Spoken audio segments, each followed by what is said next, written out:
For my whole life, I believed we were the perfect family, the kind you see in pictures. And at the center of it all was my mom. She was our sun, the one who made our little house feel like a home. When she passed away, I thought the grief of losing her would be the darkest part. I thought saying goodbye was the hardest thing I'd ever have to do. I was wrong. The real heartbreak wasn't saying goodbye. It was hiding in a small wooden box she left for me. A box filled with letters that would unravel everything I thought I knew about my dad, my aunt, and the very foundation our family was built on. My aunt always used to say that some families are built on secrets. I just discovered ours was one of them. You know that feeling of safety you have as a kid? That deep down certainty that everything is right with the world? That was my life. My dad was the stoic provider, a quiet man who went to work and came home, day in and day out. But my mom, she was the magic. She could make a normal Tuesday feel like Christmas. Her laugh was the soundtrack of our house, and her hugs could fix anything. She built a world for me that felt complete and unshakable. In this perfect little world, there was just one small crack, one question mark. My Aunt Caroline, my mom's only sister. I knew her mostly from the stories my mom would tell, tales of two sisters who were thick as thieves. But the Caroline I knew was just a face in a faded photo on the mantelpiece, a ghost at our family gatherings. When I was little, I'd ask why Aunt Caroline never visited. The answers were always soft and vague, ending with a sad sigh. "It's complicated, honey. She lives her own life." My dad was more blunt. He'd just say she was unreliable, that she'd made choices my mother couldn't stand by. It was a simple, clean story, and I accepted it. In my mom's perfect world, there wasn't any room for messy truths. I came to see my aunt as this distant tragedy, a sad story from a past I wasn't a part of. I had no idea that her absence was the single most important thread in our family's story, and that pulling it would unravel everything. The weeks after the funeral were a blur of casseroles and condolence cards. The silence in the house was louder than any storm. My dad just retreated into himself, completely lost in his own grief, so it fell to me to start sorting through my mom's things, to pack a whole life away into cardboard boxes. Her closet still smelled like her perfume, a scent that broke my heart over and over again.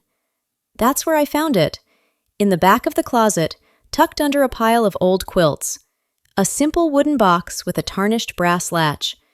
It wasn't a jewelry box or a keepsake chest. It felt different, heavier. My heart started pounding as I carried it to her bed. It felt like I was holding a secret before I even knew what it was. When I lifted the lid, the smell of old paper and ink hit me. It was packed with letters, tied in little bundles with faded ribbons. The handwriting on the top one was my mother's, delicate and familiar, but it was addressed to her sister, Caroline. As I looked closer, I saw more. Letters from Caroline to my mom. A whole lifetime of correspondence, hidden from the world, hidden from me. I sat on the floor, the afternoon sun slanting through the window, and I began to read. I thought I was just going to learn about my mother's past. I didn't realize I was about to excavate a grave. The first letter I opened was from my aunt, dated a year before I was born. Her handwriting was bold, almost desperate. "Eleanor," it began, "you can't let him do this. You can't let him just erase me. I am your sister. He has no right." My mind was spinning. Him? She had to be talking about my father. But what could he have possibly done to earn a plea like that? It made no sense. My dad was gentle, passive. He wasn't a man who did things. He was a man who things happened to. I fumbled for another bundle, looking for my mom's reply. I found it, written a week later. Her handwriting, usually so perfect, was shaky. "He is my husband, Caroline. My loyalty has to be to him. You put me in an impossible position. Please, don't make this harder than it already is." Her impossible position? What was she talking about? For the first time in my life, I read my mother's words and felt something other than love. It wasn't sadness. It was fear. The letters started to paint a picture I didn't recognize, and one that terrified me. I read for hours as my world shrank to the brittle pages in my hands. I learned that my father and my aunt had never gotten along. He found her too loud. She found him too controlling. But it was more than that. Something had happened. A moment when it all fractured. I found a letter from Caroline mentioning a business my father had started long before I was born. A business that failed, leaving behind a mountain of debt. "He's blaming me, Eleanor," she wrote. "He's telling everyone I scared off the investors. You know that's not what happened. You know the truth." So, what was the truth? My hands were shaking as I dug through the box, feeling like an intruder at a crime scene. The letters stopped for a few years, a period of heavy silence. When they started again, the tone was different. Caroline's letters weren't angry anymore. They were just sad. "I hear you have a daughter now," she wrote in one. "I hope she has your smile. I send her a birthday gift every year. I wonder if she ever receives them." My blood ran cold.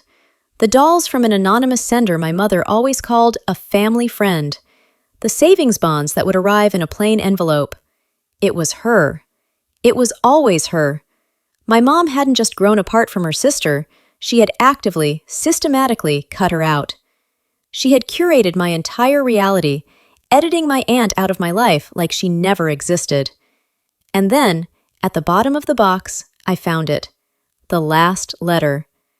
It was a draft in my mother's hand, on a crumpled, tear-stained piece of stationery.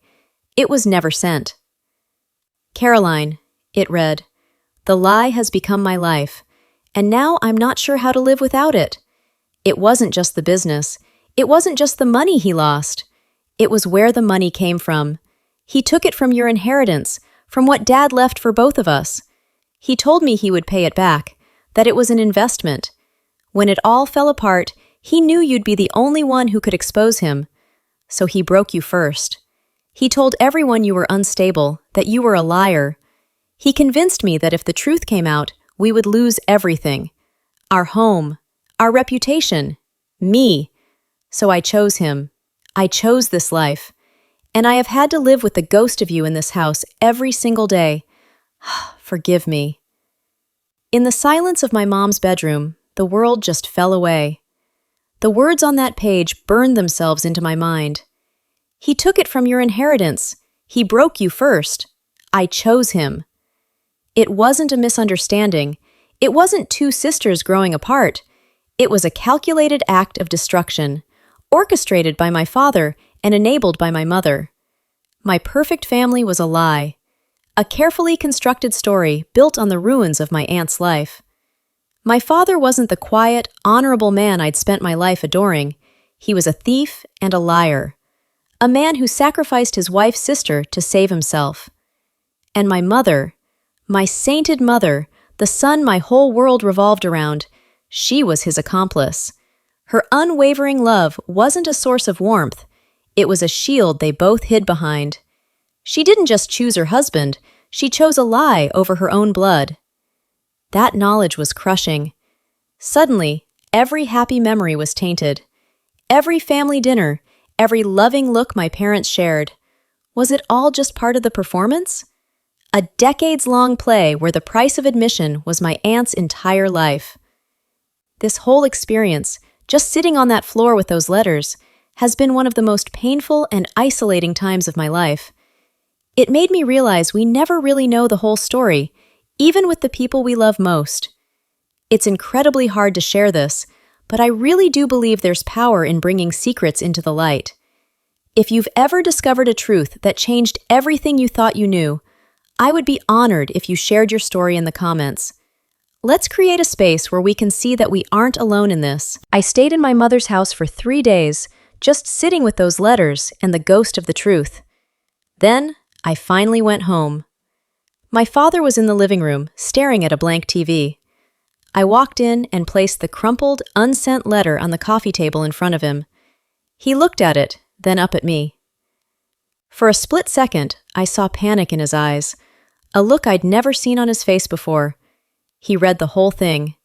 The silence in the room was suffocating. And he didn't deny it. He didn't even try to explain. He just deflated, right there in his chair, The strong, stoic man I knew my whole life just seemed to shrink, becoming old and frail right before my eyes. "Your mother wanted to protect you," he finally whispered. "Protect me?" I asked, my voice shaking with a cold, heavy rage. "Or protect yourself?"